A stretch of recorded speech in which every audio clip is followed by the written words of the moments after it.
From Somerset by the MP Jacob Ress-Mogg. This week he was elected chair of the influential European Research Group made up of Brexit-backing Conservative backbenchers. And here in the studio we're joined by Andrew Adonis. He's a Labour peer who resigned from his role as a government advisor last month over its Brexit strategy. Welcome to you both, gentlemen. Lord Adonis, you've made your opposition to Brexit very clear. You recently described it as a nationalist spasm that can be stopped. Do you think the EU withdrawal bill, when it comes to the Lords, is the opportunity to stop Brexit? Well, I agree with Lord Lisvane, who in your clip just then said that this is the biggest decision the country will take since 1945. I absolutely do not think that the Lords can stop it. This is an issue for the people.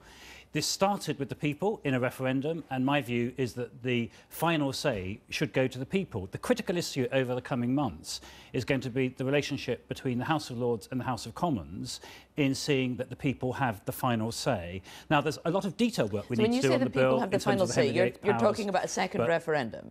Well, a first referendum on Mrs May's terms of departure from the European Union, not a rerun of the referendum 2 years ago, because, of course, when we had that referendum, we didn't know what those terms were going to be. And just as the people had the first say on whether to start this process, we are a democracy, we engage the people, this is the biggest decision since 1945, and the people should have the final say. Now, I think the Lords may have an important role in seeing that they do have that final say. Mr Ress-Mogg, you're very confident that we will have a Brexit deal that will look very attractive to most of the electorate, so presumably you wouldn't be too worried about a second referendum on the terms of the deal.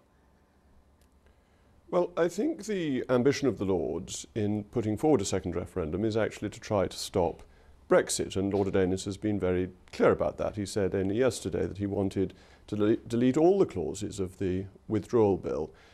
We have had a referendum, and we've then had a general election where both main parties backed the referendum result. I think if somebody wants a second referendum, they ought to win an election first, a general election, campaigning for one, rather than getting unelected peers to use it as a stratagem to obstruct Brexit. And it's notable that Lord Adonis and others have not called for second referendums on things like the Scottish vote, and it's highly unlikely they would have wanted a second referendum had their side won. So, Lord Adonis, you have said that you will make the government's life an absolute misery over the EU withdrawal bill, which does rather sound as though you're using it as a stick to beat a policy you don't like or a decision you don't like, rather than your real role as the Lords, which is legislative scrutiny. Well, there's a huge amount of scrutiny to do, as Lady Smith said in your film. The powers which ministers are given in this bill is without precedent in a single piece of legislation. They have order-making powers over the whole sphere of legislation that was previously enshrined in European law. So if the House of Lords doesn't pay attention to that, then it's not doing its role as a second chamber. But can I come across to Jacob's remarks just then? Jacob himself has been a supporter of a second referendum. In the House of Commons in 2011, he himself set out the case for a referendum on the terms of departure from the European Union if the electorate voted first time round to set the process in train. So what Jacob is doing is straightforwardly contradictory to his own position. Why? No. Because he is an ideologue. He's an ideologue who will stop nothing to get us out of the EU. Yeah, that's simply inaccurate. There was a proposal that there should be a referendum to begin a process of renegotiating our membership, to give the then Prime Minister a mandate to do it, and that he would then come back with what he had achieved, and there would be a referendum on the result. That was short-circuited because the Prime Minister decided to have a straightforward in or out referendum, and the terms were set at the beginning. Lord Adonis is talking about a speculation, a discussion, before the referendum terms were set. The referendum terms were set. Everyone knew what they were voting for, to leave the European Union. It was clear that meant leaving the single market and leaving the customs union. And I put again to Lord Adonis, he would not be calling for a second referendum had Remain won. What Jacob has just said is completely untrue. We did not know what the terms were when we voted 2 years ago. Indeed, the Conservative manifesto for the election before said that we would stay in the single market. And these are Jacob's words, because let's be accurate about this. These were his words in the House of Commons in 2011.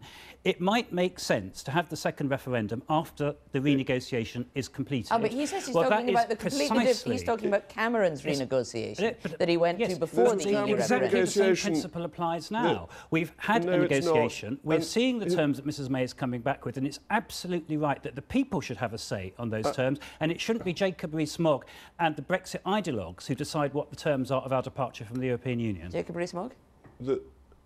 Well, the difficulty with this is that people decided in a referendum.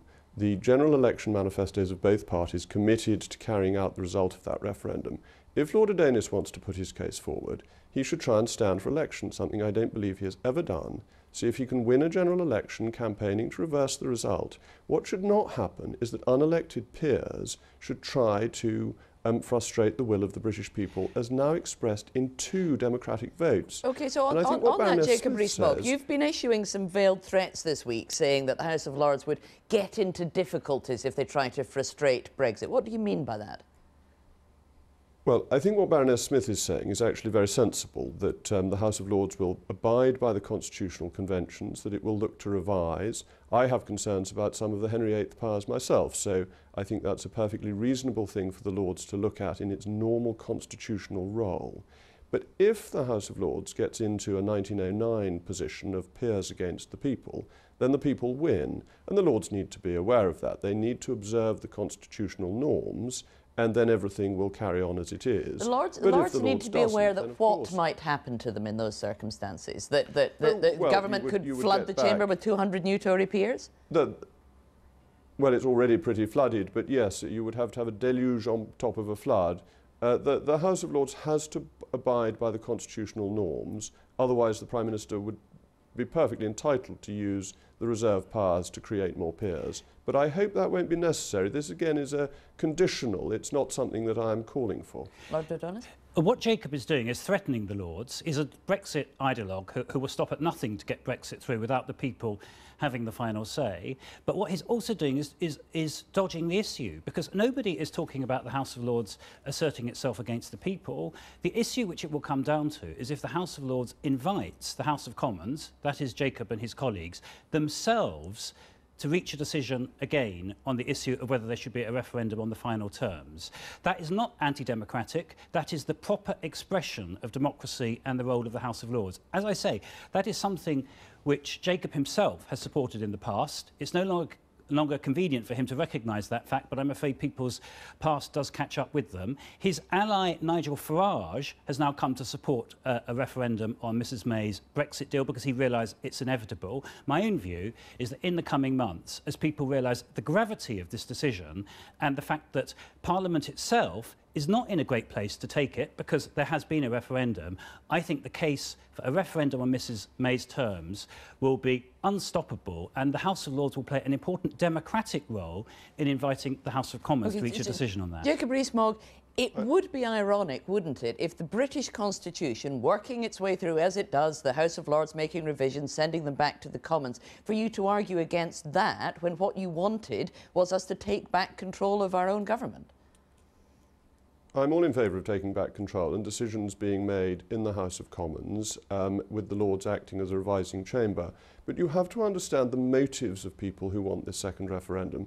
They are trying to obstruct Brexit. Lord Adonis compared the decision to leave as big a mistake as appeasement in the 1930s. There is deep-seated, almost hysterical opposition to the Brexit decision by the Remainers, and they are using this as a stratagem to frustrate Brexit. But what they should do is not use the unelected Lords, but they should campaign in a general election if they've got the courage to do it, which the Labour Party notably didn't in 2017, to call for a second referendum and a reversal of the result. But they don't have the courage to do that because they know the British people aren't with them. OK, let me ask you one slightly different thing, Jacob Rees-Mogg, before we finish. Are you excited that the Bayeux Tapestry is coming to Britain? You don't think this is maybe a bit cheeky of the French to be sending to us something that celebrates a Norman victory over the English? Well, I think it's absolutely great. I think it's a splendid gesture, and I'm sure many people will want to go to visit it. And we could send them in return a fragment of the Union Jack from Nelson's ship at Trafalgar, which was sold last week, as a reminder that, by and large, we win the battles. Any idea what we could send them in return for the Bayeux Tapestry? Well, some people have suggested we should send Jacob in return, but the problem is the Bayeux Tapestry is much more recent in its views than Jacob for the most part. However, on this big issue of Brexit, the crucial thing is that the people should have the final say. Jacob Rees-Mogg, thank you very much for that.